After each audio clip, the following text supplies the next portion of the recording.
దీని నుంచి అదేవిధంగా డ్రింకింగ్ వాటర్లో 50% వసూలు చేస్తామని రాసింది అధ్యక్ష. అదేవిధంగా అదేవిధంగా షీప్ డెవలప్మెంట్ కార్పొరేషన్లో 95% వసూలు చేస్తామని అడిగింది అధ్యక్ష. మా బీర్ లైలే ఈయన ఉన్నాడు. మా గొర్రె కాపరులకు ఏదైతే ఈ పథకం ఇచ్చిండ్రో గొర్రెల బర్రెల పథకంలో 100% ఫ్రీగా అని వాళ్ళు చెప్పారు. వాళ్ళు కొంత ఫీజు కట్టుకుంటే మిగతాది వీళ్ళు ఇచ్చే ఏదైతే ఫండ్ ఉందో ఇక్కడ 95% గొర్రె కాపరుల నుంచి వసూలు చేస్తామని ఇక్కడ రాసిండ్రు అధ్యక్ష. అదేవిధంగా అధ్యక్ష తెలంగాణ అర్బన్ ఫైనాన్స్ ఇన్ఫ్రాస్ట్రక్చర్ అంటే ఇక్కడ చేసే దాంట్లో 5% మాత్రమే వసూలు చేస్తాం, 5% మాత్రమే స్టేట్ గవర్నమెంట్ కడితే మిగతా మొత్తం మేము వాళ్ళు ఎవరైతే ఉపయోగించుకుంటారో వాళ్ళ దగ్గర. అంటే ఈరోజు ప్రభుత్వానికి ఇంకా ఎక్కువ అప్పులు చేసుకోవడానికి దొంగ లెక్కలు రాసి ప్రభుత్వానికి ఇంకా అప్పులు చేసుకోవడానికి వెసులుబాటు ఉందని ఇంకొక 1,00,000 కోట్లు మళ్ళా అప్పులు తెచ్చి అత్యధిక వడ్డీతో తెచ్చి వాటిని కూడా కొల్లగొడదామని కుట్రతోని దొంగ లెక్కలు చూపించి పాపం చంద్రశేఖరరావు గారు కూడా ఈయన కంటే ముందు ఆర్థిక మంత్రి ఉన్నాడు. పాపం ఆయన ఉన్నట్టు చూపించిండు. ఆయన దొంగ లెక్కలు చూపించాలి. యువతలు ఏం లెక్క ఉందో ఈ పట్టికలు ఉన్నదే చూపించండి. ఆయన అంతకంటే ముందు పోయిన ఆ వెనకాల ఉన్న ఆయనకు చాలా మంచి మిత్రుడు కేసులు ఇచ్చి బయటికి తోలిండు కదా, ఆయన పేరు ఈటెల రాజేందర్ కూడా ఈ దొంగ లెక్కలు చూపించలేదు అధ్యక్ష. పాపం ఆయన కూడా ప్లెయిన్గా ఉన్నట్టు చూపించండు. ఈటెల రాజేందర్ 5 ఏళ్ళు, చంద్రశేఖరరావు గారు 1 సంవత్సరం, 6 సంవత్సరాలు నేను చెప్పిన 1,29,000 కోట్ల ప్రకారం రాష్ట్ర ప్రభుత్వం అప్పులు తెచ్చిందని రిజర్వ్ బ్యాంకుకు బడ్జెట్లో పెడితే ఘనత వహించిన ఈ పెద్ద మనిషి వచ్చి దీన్ని తగ్గించి 38,000 కోట్లకు చూపించి ఈయన వ్యవహారం ఎట్లుందంటే క్వశ్చన్ పేపర్ ఈయనే తయారు చేసిండు, పరీక్షలు ఈయననే రాసిండు, పరీక్షల పేపర్లు ఈయననే దిద్దిండు. 100 మార్కులకు 110 మార్కులు వచ్చినాయి, నన్ను సన్మానించండి అని ఊర్లో మెడల్ వేసుకొని తిరుగుతాడు. ఊరంతా కలిసి నన్ను సన్మానించాలి, 100కి 110 మార్కులు వచ్చినాయి నాకు అని. అయ్యా నువ్వే రాస్తేవి, నువ్వే ఇస్తేవి, నువ్వే బడ్జెట్లో పెడితే గదే రిజర్వ్ బ్యాంకు తీసుకుని రిజర్వ్ బ్యాంకు గదే ప్రింట్ చేసి దాని కింద మళ్ళీ ఇట్లా వితండవాదం చేస్తారని సుక్క పెట్టి కింద పెట్టారు. నా సోర్సు తెలంగాణ స్టేట్ బడ్జెటే సోర్సు అని చెప్పి నువ్వు ఇచ్చిన సోర్సు, నువ్వు ఇచ్చిన దొంగ లెక్కలు, నువ్వు ఇచ్చిన తప్పు లెక్కలు రిజర్వ్ బ్యాంకు తీసుకొని లెక్కలు రాస్తే మళ్ళీ అది తీసుకొచ్చి సభలో పెట్టే సూచన రిజర్వ్ బ్యాంకు నాకు సర్టిఫికెట్ ఇచ్చింది, నాకు మెడల్ ఇచ్చింది, నన్ను మీరు సన్మానిస్తారా లేదా? ఇప్పుడు ఈ సభలో నాకు నిలువెత్తు సన్మానం చేసి అదేదో నిలువు మన సమ్మక్క సార్ లెక్క లేదు చేస్తారు కదా. ఆయనకు నిలువెత్తు బంగారంతో సన్మానం చేయమని వచ్చి ఆడ నిలబడ్డాడు అధ్యక్ష. హైట్ కూడా తక్కువ లేడు, ఒకవేళ అట్లా చేద్దామన్నా. అంటే నేను అడిగేది ఏంటి అధ్యక్ష అంటే మీరు ఇచ్చిన తప్పు లెక్కలు మీరు ఎంతకాలము తప్పుదో పట్టిస్తారు, ఇంకెంతకాలం ప్రజల్ని మోసం చేస్తారు, అబద్ధాల లెక్కలతో ఎంతకాలం ఈ ప్రజల్ని మభ్యపెడతారు? నిజాలు ఇప్పటికైనా గ్రహించండి. నా రిక్వెస్ట్ ఒక్కటే, ఏం మించిపోలే, 10 ఏళ్ళు మీరు ప్రభుత్వాన్ని నడిపిండ్రు, ప్రజలు మాకు అవకాశం ఇచ్చారు, మమ్మల్ని ఊపిరి తీసుకొని అప్పులేడునే తప్పులేడునే మమ్మల్ని చూడనియండి, సర్దుకొనియండి. మమ్మల్ని అసలు కూడ తీసుకోకముందే, చేతులు కాళ్ళు దగ్గరికి తీసుకోకముందే ఎట్లనే చేసి రెక్కలు ఇరిసేయాలి, వీళ్ళని ఎట్లనే చేసి వీళ్ళని బద్నాం చేయాలి, వీళ్ళని ఎట్లా చేసి పని చేయనియొద్దు. అధ్యక్ష వాళ్ళు ప్రభుత్వాన్ని 10 ఏళ్ళు నడిపారు అధ్యక్ష. నేను సూటుగా అడగదలుచుకున్నా. నేను అంటే ఆవేదనతో అడుగుతున్నాను. నేను కోపంతో, వాళ్ళ మీద కోపం అనే పదానికి వాళ్ళకి అర్హత లేదు, నేను కోపపడేటంత.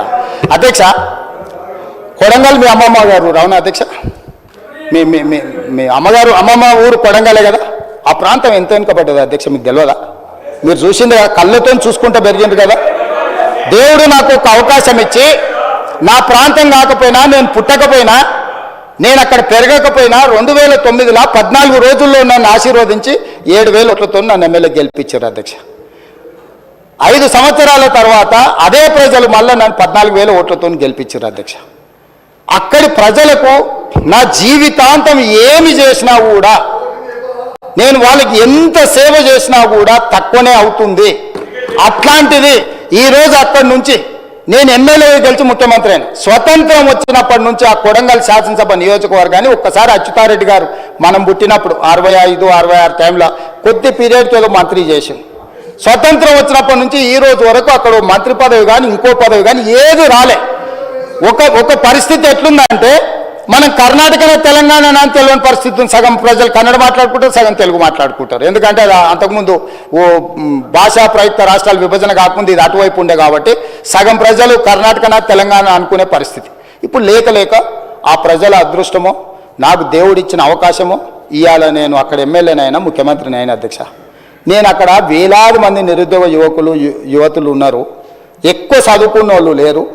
కొన్ని పరిశ్రమలు తెచ్చి ఆ పరిశ్రమల ద్వారా వాళ్ళకు ఉద్యోగ ఉపాధి అవకాశాలు కల్పించాలని ప్రయత్నం చేసిన.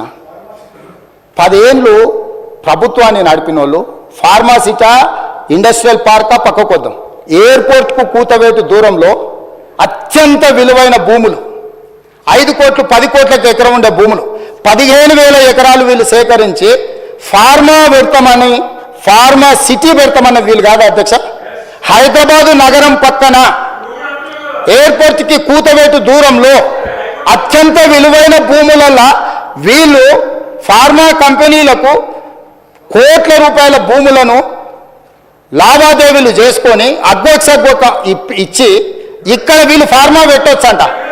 నేను చాలా భూమి విలువ తక్కువ ఉండి నిరుద్యోగ సమస్య శాశ్వతంగా ఉండి వాళ్ళ జీవితాలలో ఇంకా మంచి రోజులు రానే రావా, దేవుడు అనేవాడు ఉన్నాడా లేడా అని దేవుడినే నిందించుకునే అట్లాంటి పరిస్థితుల్లో తాగునీరు లేదు, సాగునీరు లేదు, పరిశ్రమలు లేవు, విద్యా అవకాశాలు లేవు, ఏవి లేవు నా ప్రాంతానికి. అధ్యక్ష, నేను ఒక మెడికల్ కాలేజ్ తీసుకుంటే తప్పు పడతారు, నేను ఒక ఇంజనీరింగ్ కాలేజ్ తీసుకపోతే తప్పు పడతారు, నేను ఒక పాలిటెక్నిక్ తీసుకుంటే తప్పు పడతారు, నేను ఒక ఐటీఐ తీసుకుంటే తప్పు పడతారు, నేను 2 జూనియర్ కాలేజీలు తీసుకుంటే తప్పు పడతారు, నేను 4 రోడ్లకు నిధులు తీసుకుంటే కొడంగల్కే తీసుకుపోతామని తప్పు పడతారు. నేను ఒక 1300 ఎకరాలల్లా ఎంత అధ్యక్ష, కొడంగల్ శాసనసభ నియోజకవర్గంలో దాదాపుగా 3 లక్షల ఎకరాల భూమి ఉంది అధ్యక్ష. 3 లక్షల ఎకరాలల్లా 4 గ్రామాల పరిధిలో, ఒక్క గ్రామం కూడా కాదు, 4-5 గ్రామాల పరిధిలో ఒక 1300 ఎకరాలు తీసుకొని, ఎందుకంటే బోత్ సైడ్స్ నేషనల్ హైవేస్ ఉన్నాయి, స్ట్రాటజిక్ లొకేషన్, ఈ 1300 ఎకరాల పరిశ్రమలు పెడితే ఓ 25,000 మందికో 50,000 మందికో ఉద్యోగ ఉపాధి అవకాశాలు వస్తే వాళ్ళ ఉద్యోగాలతో పాటు ఆ చుట్టుముట్టు కొంత అభివృద్ధి జరిగితే నా ప్రజలకు మేలు జరుగుతుంది. నన్ను ఇంతగా నేను ఏమైతానో, నేను ఎక్కడి నుంచి వచ్చినో తెలియనప్పుడు, నేను ఎలాంటి వాడినో తెలియనప్పుడు 15 రోజుల్లో గుండెల్లో పెట్టి చూసుకొని భుజాల మీద మోసుకొని 7,500 ఓట్ల మెజార్టీతో నన్ను ఎమ్మెల్యేని చేస్తే ఇవాళ నా చర్మం వచ్చి వాళ్ళకి చెప్పులు కుట్టించినా కూడా తక్కువనే అధ్యక్ష. అట్లాంటిది నేను విశ్వాసంతో ఆ ప్రాంతాన్ని అభివృద్ధి చేయాలి, అక్కడ ఉండే నిరుద్యోగ యువకులను ఆదుకోవాలి, అక్కడ విద్య ఉద్యోగ ఉపాధి అవకాశాలు పెంచాలని ఒక 1300 ఎకరాల భూసేకరణ చేస్తే కోట్ల రూపాయలు పంపించి మందు దాగిపించి నా మీద దాడి చేపిస్తే నేను బాధపడకపోతుంటా అధ్యక్ష. నాకు ఇది కొత్త కాదు, ఎన్ని రకాల దాడులు చేసిందో మనం చూసినాం. కానీ అధికారులు అధ్యక్ష, అధికారులు ఏం పాపం చేసిండ్రు అధ్యక్ష? అధికారులు ప్రభుత్వం ఇచ్చే ఆదేశాలను అమలు చేస్తారు. 10 ఏళ్ళు నడిపినోడు ఎవడన్నా తన ప్రభుత్వంలో తనకు 10 ఏళ్ళు తను ఇంత ఎదగడానికి ప్రభుత్వానికి పేరు రావడానికి పనిచేసిన రెవెన్యూ అధికారులను, మున్సిపల్ అధికారులను, ఐటీ అండ్ ఇండస్ట్రీస్ ఆమాత్ముడే ఎలగబెట్టిండు. అధికారులు పోతే రాళ్లతో రప్పలతో దాడులు చేపించి చంపే ప్రయత్నం చేస్తే వీళ్ళను ఏం చేయాలి అధ్యక్ష? నువ్వు చెప్పు. ఈయన కూర్చునే అర్హత ఉందా? నేను సూటిగా అడుగుతున్నా, కొడంగల్ పరిశ్రమ పెట్టొద్దా? కొడంగల్ నిరుద్యోగ యువకులకు ఉద్యోగాలు ఇవ్వద్దా? కొడంగల్ ప్రాంతాన్ని అభివృద్ధి చేయొద్దా? కొడంగల్కు మత్తల్ నారాయణపేట కొడంగల్ ఎత్తిపోతల ద్వారా మీరు 10 ఏళ్ళు చుక్క నీళ్లు ఇవ్వకపోతే నేను 1,00,000 ఎకరాలకు నీళ్లు తీసుకెళ్లాల్సిన బాధ్యత నాకు లేదా? నా పిల్లలు మెడిసిన్ చదవద్దా? మా పిల్లలు ఇంజనీరింగ్ పాలిటెక్నికల్ చదవద్దా? దొరలు మీరే చదువుకుంటారా? పేదల పిల్లలు చదవద్దా? 95% ఎస్సీ ఎస్టీ బీసీ మైనారిటీలు ఉన్న నియోజకవర్గం నాది అధ్యక్ష. నా ప్రజలకు నేను చేయకపోతే నాకెందుకు అధ్యక్ష కూర్చి? వీళ్ళు అడ్డం వస్తే తొక్కుకుంటూ పోయేలా చేస్తాను. అందుకే చెప్పిన అధ్యక్ష, నేను ఎందుకు చెప్పినా, నా ప్రాంత అభివృద్ధికి అడ్డం పడితే నా ప్రజలకు నేను నాకు అవకాశం వచ్చినప్పుడు చేయడానికి అడ్డుపడతారా? ఇవాళ మూసీ అభివృద్ధి చేస్తామంటే వాళ్ళు చేసిన ప్రతిపాదన. మూసీ రివర్ డెవలప్మెంట్ కార్పొరేషన్ ఎవరు అధ్యక్ష పెట్టింది? ఈ గత వహించిన ఆయన కదా పెట్టింది. దానికి పార్టీ ఫిరాయించిన ఓ ఎమ్మెల్యేని చైర్మన్ చేయలేదా? ఆయన కూడా మీకు దోస్తే కదా అధ్యక్ష, ఆయన కూడా మీ దోస్తే కదా అధ్యక్ష. ఆయనను చైర్మన్ చేయలేదా మూసీ రివర్ డెవలప్మెంట్ కార్పొరేషన్కి?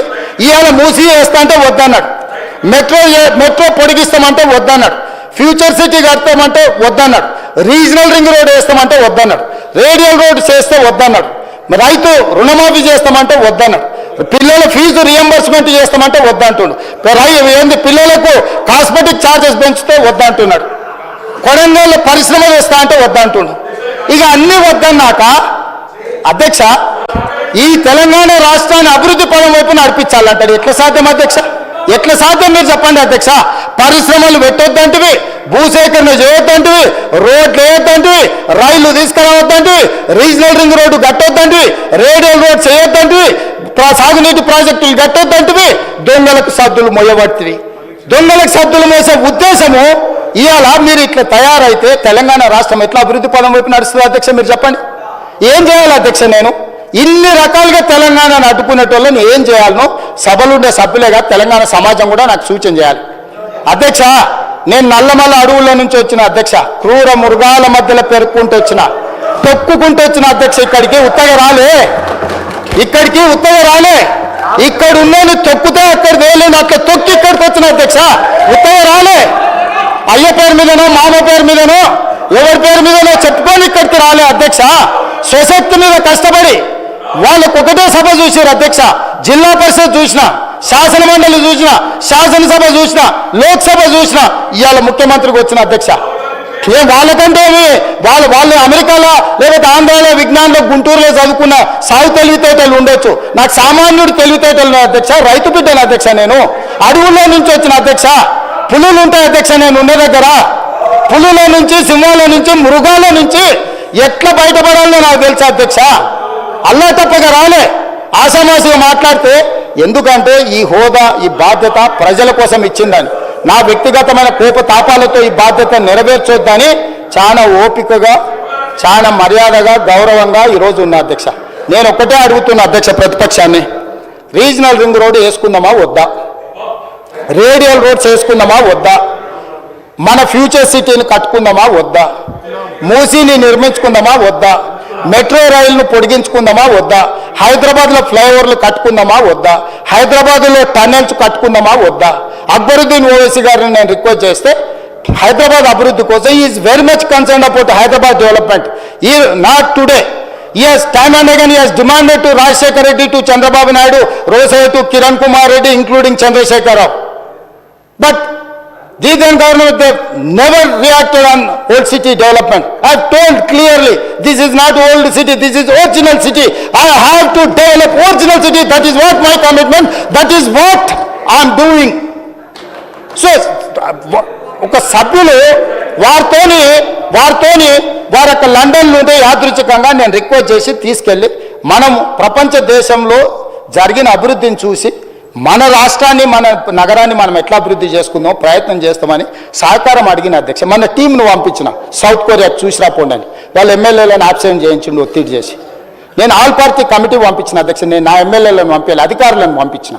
ఎందుకంటే ఇతర దేశాలలో జరిగిన అభివృద్ధిని చూడడం ద్వారా దుబారా తగ్గించడం ఎట్లా, ప్రపంచంతో పోటీ పడడం ఎట్లా అనే దాంతో నేను కొన్ని దేశాలు తిరిగి వచ్చిన. తమరు చూసి వచ్చారు, south Korea council chairperson Sukhender Reddy గారు చూసి వచ్చిండ్రు, ఎమ్మెల్యేలు పోయి వచ్చిండ్రు.